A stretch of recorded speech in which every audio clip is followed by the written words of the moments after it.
Hello and welcome to the first webinar in a series, Growing Resilience Through the Ages, 0 to 18 years, hosted by ISPCC in partnership with Calpol. We're delighted to be bringing you 4 webinars. I'd like to take this opportunity to say a big thank you to Calpol for partnering up with us. It's with their support we bring you this series of webinars. My name is Siobhan and I, along with my colleague Victoria, will be your hosts for this webinar. Victoria and I are both Childline Community Engagement Managers with the ISPCC. The ISPCC is for children. Our purpose is to listen to them, empower them, strengthen their resilience, and enable them to live their best possible lives. The ISPCC provides a range of services directly to children and families and advocates for change to enhance the lives of children in Ireland. Some of our services include our Childline 24-hour listening, live chat, phone and text service, our Childline Therapeutic Support Service, which offers e-support, face-to-face support, a resilience group work programme, and SilverCloud, which is a self-guided space from anxiety programme for young people experiencing low to moderate anxiety. We have our schools and our clubs programmes, such as Smart Moves, and this is for children transitioning from primary to secondary school. We also have parenting support via our support line, which is open Monday to Friday, 9 AM to 1 PM, and our Parenting Hub, which hosts a range of different articles on parenting.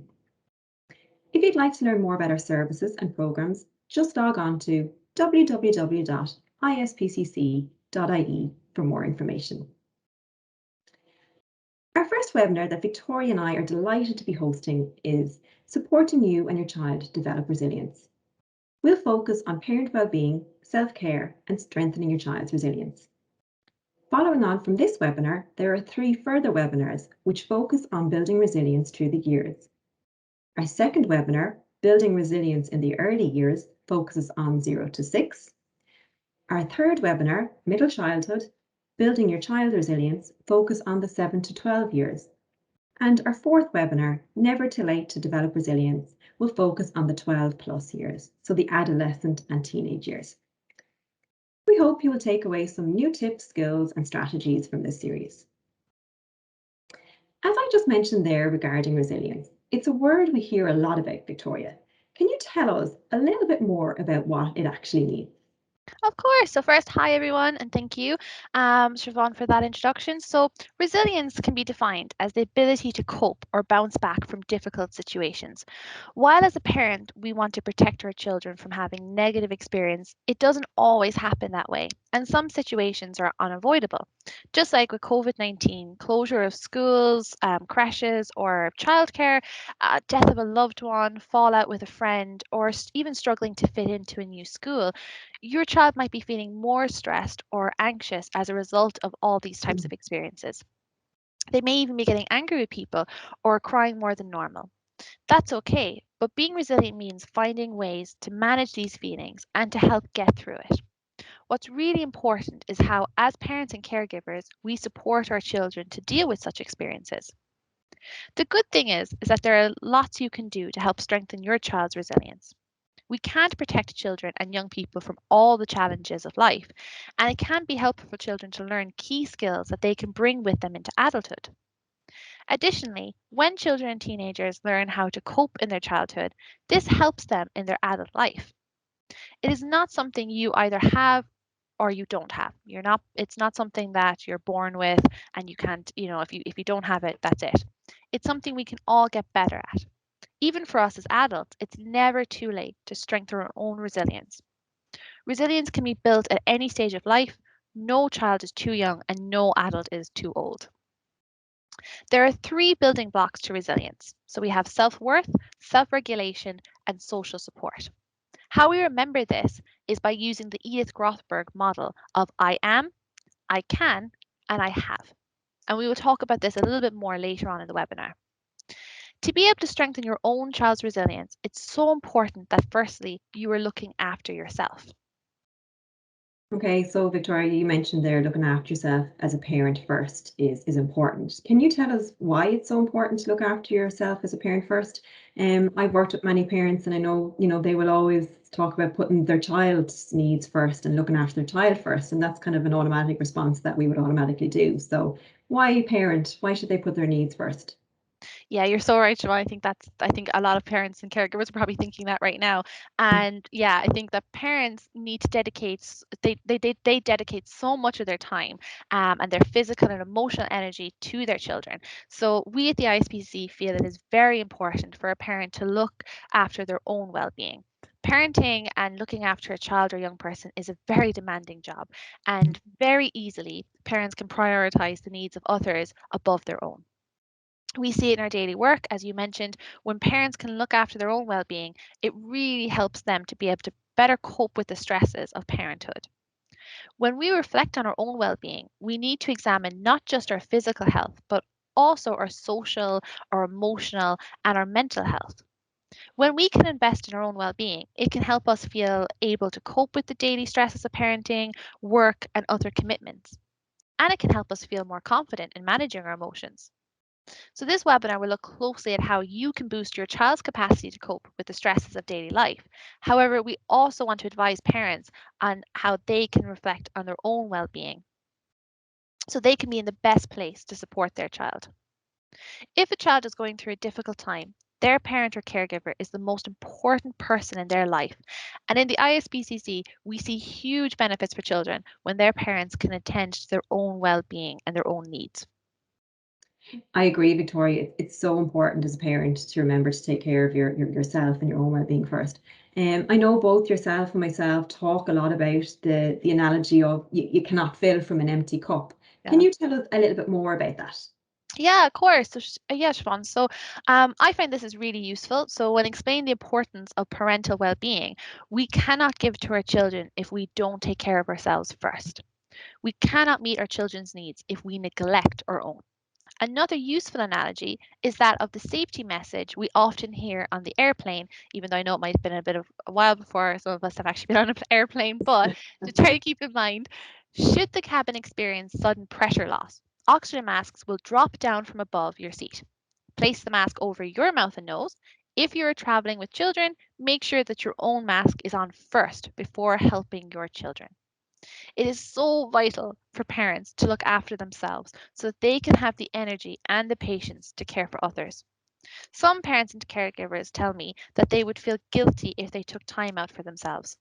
Some tell me they have dedicated the whole of their adult lives to putting their children's needs first, often to the neglect of their own. When a mother or father or caregiver tells me they feel it would be selfish to take time out for themselves, I explore with them the possible benefits to themselves and to their family of taking some regular time to look after themselves. Parents often see that they can feel recharged, invigorated, and rejuvenated by taking time out for themselves. Often, a short respite or break from parenting role can leave us feeling ready to tackle adversity and can give us the energy to be more patient, more calm with our children and our family as a whole. Taking time for yourself doesn't mean that you love your child any less. In fact, it's the opposite. When you feel more refreshed and more rejuvenated, mother or father or the caregiver, when you feel that, it's actually a real gift to your child. We know from our work on the ground and from research in the area of resilience that having someone to confide in who is non-judgmental, who you can chat to about how you're feeling is a huge benefit. The quality of relationships around us can positively impact how we are feeling. Often parents can tell me sometimes that they feel they're isolated or have spent years of their lives focusing on their children. Other parents tell me that they are afraid of being criticized or judged. Investing in quality friendships may be something you haven't had time for due to the pressure of parenting and other responsibilities. For example, if you are out of, you're not working at the moment and you're, a full-time mom or full-time dad or full-time carer, you might not have the time to form those kind of adult relationships. However, it may be important to put some energy into this. Be mindful of your physical health. It is an important part of well-being. You would not drive your car on an empty tank. And similar, if you are physically depleted, if you're feeling tired and just exhausted, this can affect your emotional well-being. So do not underestimate the importance of healthy daily habits around sleep, diet, and even hydration, Siobhan. Okay, yeah. And look, Victoria, we can all be guilty of not taking time out for ourselves, and you've just spoken about that there. But can you tell us then, if we don't take the time out to look after ourselves, Victoria, What will that look like? What will our well-being look like? How will that affect us? That's a good question, Siobhan. Yeah. So we often see parents who are living in a state of toxic stress, which is very harmful for their mental and physical health.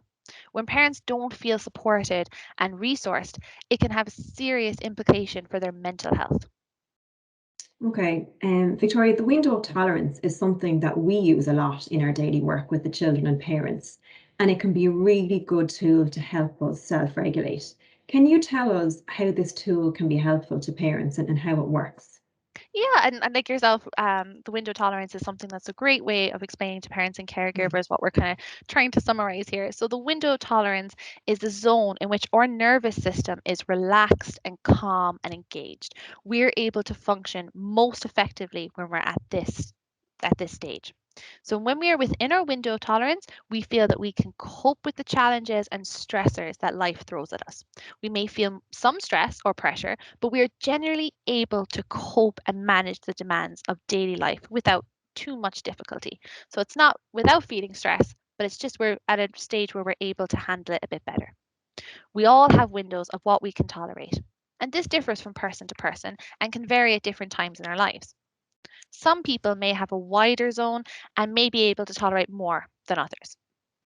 Stress and trauma are factors that can narrow the window of tolerance. So this last year and a half with the COVID pandemic, that caused a lot of stress for families. For example, not being able to see loved ones such as grandparents, not being able to connect with friends in person, and many parents, as I'm sure you probably have seen yourself, Siobhan, especially when parenting alone, have felt really isolated. Many people are now also working from home and having to balance multiple roles during the day while also missing out on the social connections at work. Stress or trauma can result in us being pushed outside of our window of tolerance more easily. When things become too much for us to tolerate and our stress levels get too high, we have moved into a state outside of our window of tolerance. When this happens, we can either feel overwhelmed and go into a hyperarousal, which is our flight or fight response, or we can shut down and go into hypoarousal, which is the freeze response. So, hyperarousal is a state where we feel anxious, angry, panicky, overwhelmed, or consumed by racing thoughts. Might even feel a bit anxious. As a result, our bodies might respond by being aggressive, shouting, or by running away to avoid the situation that is causing stress and worry. Hypoarousal, which is the freeze response, on the other hand, is when we feel withdrawn. We might feel numb, both emotionally and physically. We might feel really sad, withdrawn from others, or bodies might feel exhausted, and we may have little energy or motivation. These states are not how we choose to react, but it feels like our body and our reactions have taken over. We all experience moments that push us outside of our window of tolerance. Recognizing this and understanding our brain functions allow us to learn ways in which to basically manage our own stress. When parents and caregivers learn to manage stress effectively and operate within their window of tolerance, so basically when we're going to be in a state of calm or when we know what are going to trigger us to step outside that window of tolerance, this is then transferred onto their children. It can be difficult for parents and caregivers to support their children if they are not regulated themselves. Observing where your children are regarding their window of tolerance and identifying what triggers them to move outside it can help you to support them to get back into their optimal zone. Self care is one way of helping us to stay within our window of tolerance as well, Siobhan.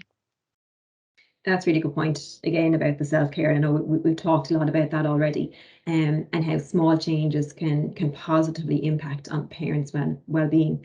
I Yeah. know I'm going to play just a short clip on the window of tolerance there, just to kind of follow on from what you were talking about, Victoria. But before we do that, I'd just like to just share some feedback from a parent that I worked with, just in relation to that, Oh, do yeah.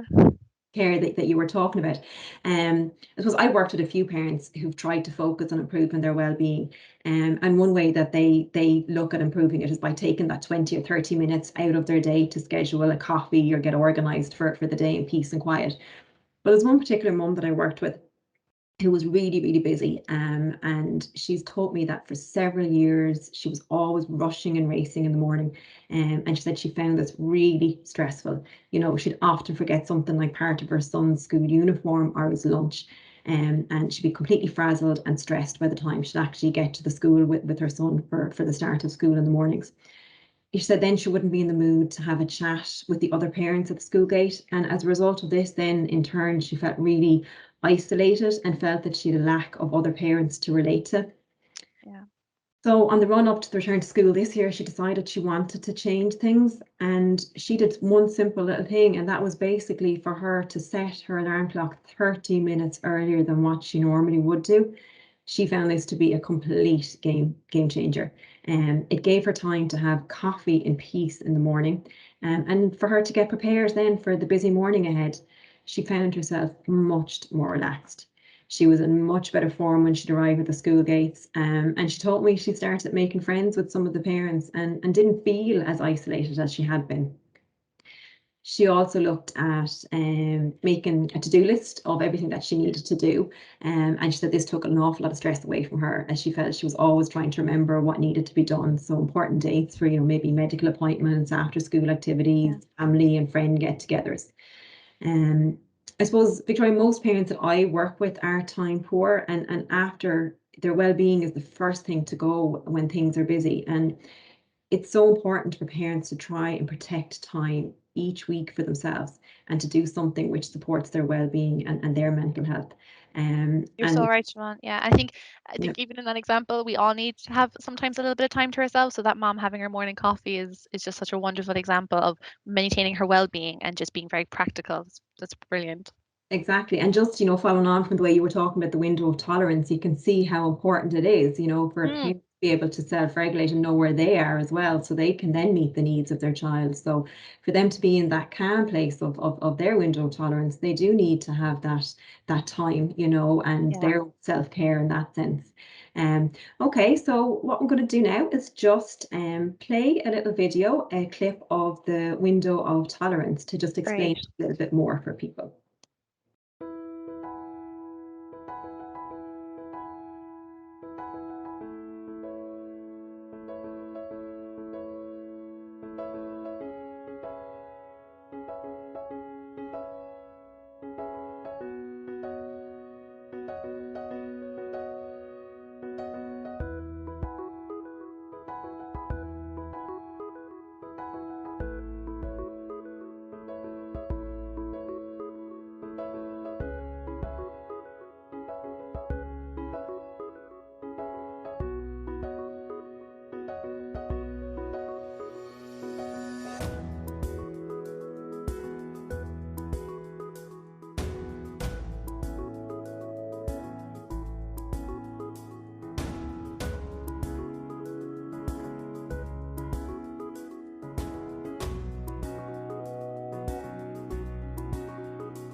That's always such a great video, Siobhan, and it always reminds me of when I was younger. My mom would have, if she was getting upset, she'd always say, "I'm up to here," and it reminds me then of anytime I'm talking about the window tolerance, it reminds me of that. So sometimes we've just had enough, and we know we're kind of going outside our window, and with what we're talking about today and resilience, where I mentioned earlier three building blocks to resilience, about self-worth, self-regulation, and social support.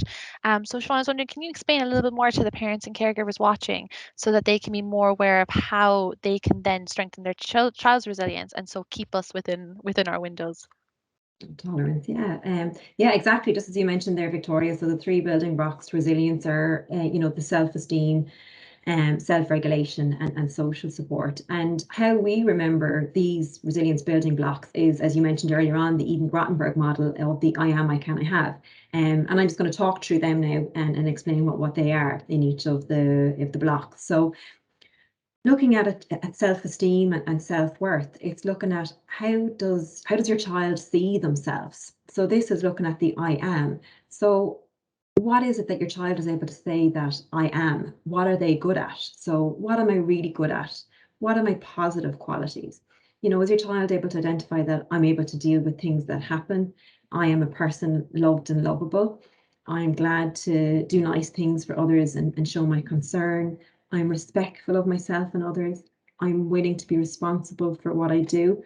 So this is all in relation to the self-esteem and how they see themselves. So it's all their positive qualities that they see in themselves. The next one then that we look at is self-regulation.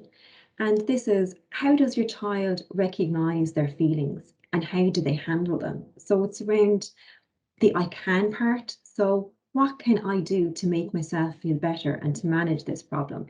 What's in my control and what is out of my control? So look, can your child say, I can control what I say or do?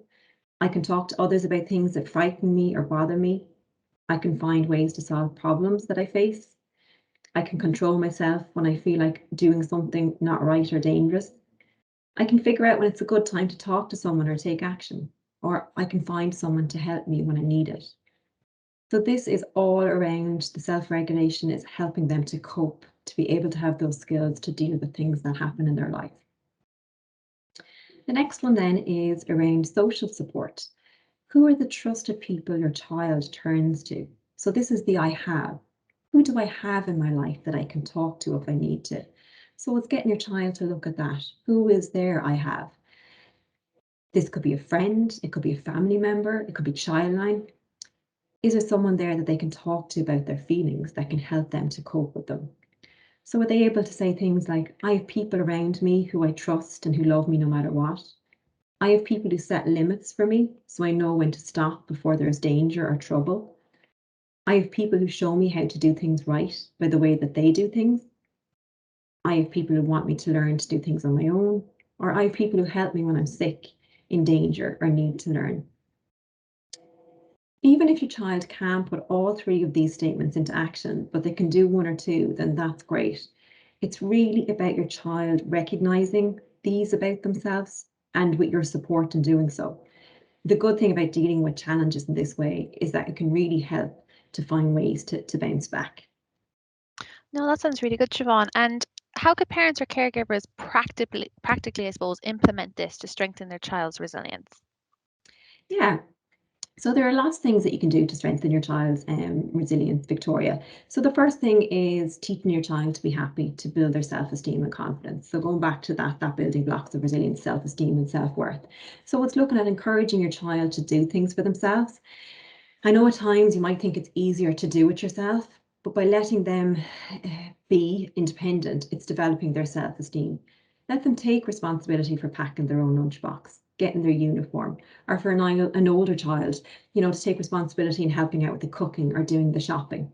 I know if maybe sometimes you might think, okay, the toddler, the preschooler wants to help out and do the scrambled eggs and do it themselves. And as a parent, you're thinking, oh God, there's going to be shells and egg everywhere, and a right mess to clean up.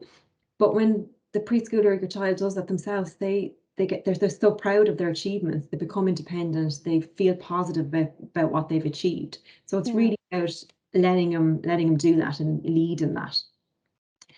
It's helping your child identify things that they're good at. So what are their talents? And encourage and supporting them with these. So it might be even something that you see that they're quite helpful at home. They're bringing down the washing or they're emptying the dishwasher. And kind of going, oh, you're really great at helping with the washing every week and that. So I bet you're really great in school when you help with tidying up after art or something like that. So it's even moving what they do within the home into other aspects of their life and transferring it that way for them to see. It's about seeing the best in your child, praising and encouraging them. So it's noticing when your child is trying to change maybe a negative behavior and praise them. Don't focus on the overall outcome of what you want to achieve, but instead focus on your child's positive steps forward and their efforts rather than the achieving perfection. So a child doesn't need to have a task completed before you praise them. So like you might think of the teenager and they're looking for a job. They've actually, developed and created their CV, but that's as far as it's got. It hasn't left the laptop or wherever it is, the hard copy, whatever way they do it. But praise them the fact that they have gotten that far with it, Yeah. even though it hasn't maybe gotten into agencies or shops. Again, with a messy room, it could be they managed to bring down all the cups and plates that have been stacked up there for the last week, but the curtains aren't open or the bed's not made. But acknowledge the positives that they have done. When you highlight positives more to your child, if they have or haven't done something, start with something positive before pointing out what it is that they haven't done. So it could be like, you did a great job last week bringing down your dirty clothes to the washer. Any chance you could do that again today or tomorrow for us? I suppose think of it like if you're, if you're working or if you're organizing, just a social coffee with friends or that. If someone starts off straight away with, oh, you did a great job last week. It was great to catch up with everyone. You organized it really well. Everyone coming together for coffee.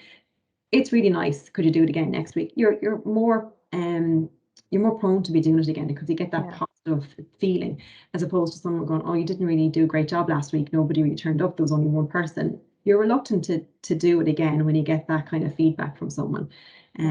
So again, remember that with your child, highlight the positives more and start off with the positives more. I think as individuals, Victoria, sometimes we tend to focus on negatives rather than positives. We can only see what maybe we didn't do. So for example, maybe when a child comes in home from school and their routine is to take off their uniform, put their lunchbox away, get their snack and start the homework. And we see that the child has done absolutely everything, but they're still sitting there in their uniform. Our immediate reaction is to point out what the child hasn't done, rather than what they have done. So rather than going, oh my God, you're still in your uniform, take it off. It's like, God, you did great. Thanks a million. You put the lunchbox away, you've got your homework out and you got your snack. That's great.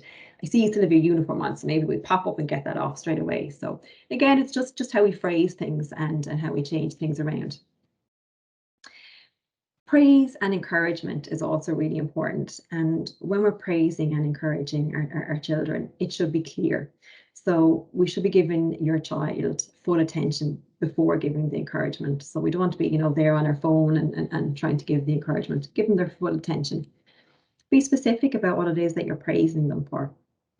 And make it personal as well. So it might be, thanks for walking your sister into school for me this morning. It really helped me. I had to rush off and it means a lot to me.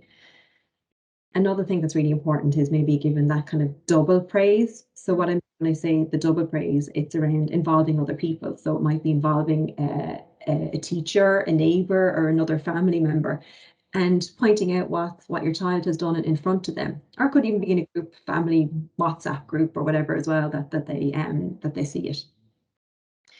Encouragement is far more effective way to help your children learn and grow and focus on what is going well. As parents, we are role models to our children, so it's really important to be mindful of how we address ourselves. So, for example, if I was to turn around and go, oh God, I'm so stupid, I forgot to pay the bins today and now I've missed them for this week. Your child will hear this, and maybe the next time that they forget to do something, they'll remember what you said and they'll think that they're stupid too. So just remember, it's really important to be positive about ourselves in front of our children. It's around encouraging helpfulness and being independent, and we spoke about this just a few moments ago briefly. Yeah. And it's around giving everyone in the house a job or a role that encourages inclusivity. It can make children feel really good about themselves and it promotes positive feelings that they are important. I worked with a mum once, and we were talking about this and talking about, giving everybody a job in the house. And she looked at me and said that she doesn't get her kids to do any jobs. She does everything. And she had children ranging from baby to toddler to primary school up to teenagers. Yeah. And even up to the teenager, there was, she said, no, they don't do anything. I do it all for them. It's not, I don't expect them to do it. So we kind of challenged this a little bit and talked a little bit more about it, and kind of looked at, by her doing everything, what is it that her children are seeing, or what are they learning? What's she teaching them? And she actually turned around to Victoria and she said, God, I'm actually their skivvy and they see me as a skivvy. And they were her words exactly. Yeah. And you could see that the cogs ticking in her brain as we were chatting. And she decided, actually, yeah, you're right. This is something I need to look at. So she did, and she changed it. And there was such a difference. And even like one of her questions was, but like the baby, the toddler, he can't have a job. I was like, yeah, he can. Even just putting his toys away. Something simple. It's about finding that age appropriate role for Yeah, everybody. exactly. Because if you don't have, I mean, for developing resilience, if we don't actually come across any adversity or challenges in our environment, it's going to be very difficult for us to ever have a chance at trying to be resilient. So definitely that's a brilliant Yeah, example of that. absolutely spot on, Victoria. Um, it's also around helping your child to understand their emotions. So encourage your child to talk about how they're feeling. And by doing this regularly, it becomes easier for a child to open up and talk about how they feel. It's a really healthy habit for a family to get into. And if this is adapted from a very young, early age, it becomes routine, it becomes normal. So as they grow older, it makes it easier for them to come to you as a parent. So as a teenager, we all know the teenage years are a lot different. The peer group is more important than the family group. They may not be as open to talking about how they feel.